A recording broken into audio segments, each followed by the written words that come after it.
Imagine you're trying to figure out whether a customer is likely to churn or stay. You're not looking for a dollar amount or a quantity, you're just trying to answer a simple yes or no question. That's where logistic regression comes in.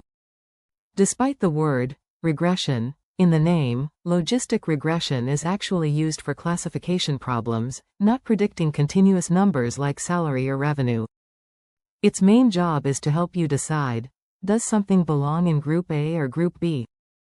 For example, will a customer renew or cancel? Is an email spam or not spam? Will a loan applicant default or not? Here's how it works in plain terms. Let's say you have some data about a customer, how long they've been with your company, how much they spend each month, whether they've contacted support recently. You feed that information into the model. But instead of drawing a straight line through the data like linear regression does, logistic regression takes those inputs and turns them into a probability, a number between 0 and 1. So, the model might say, given what I know, this customer has a 78% chance of churning. Then you apply a threshold. The most common one is 0.5. If the model says there's more than a 50% chance, you predict, yes, they'll churn. If it's under 50%, you predict, no, they won't. What makes this possible is something called the logistic function, or sigmoid curve. It smoothly maps any number into a range between 0 and 1, perfect for predicting probabilities. Even though it uses a linear combination of the input features, just like linear regression, the output is squeezed into a curve that helps us make yes, no decisions. Logistic regression comes in a few different flavors. If you're only dealing with two outcomes, such as spam or not spam, it's called binary logistic regression.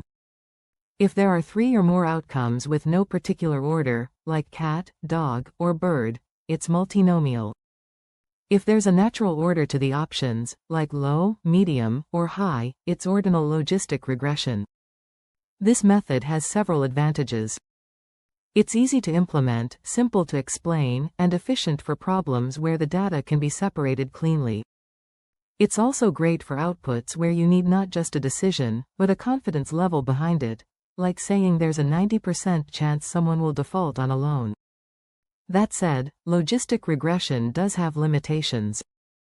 It assumes that the decision boundary between categories is linear, which means it won't work well for complex or curved patterns unless you engineer the features carefully. It can also struggle with messy data, like when variables are too similar to each other, multicollinearity, or when there are extreme outliers. Still, for many practical business applications, logistic regression is a solid first step.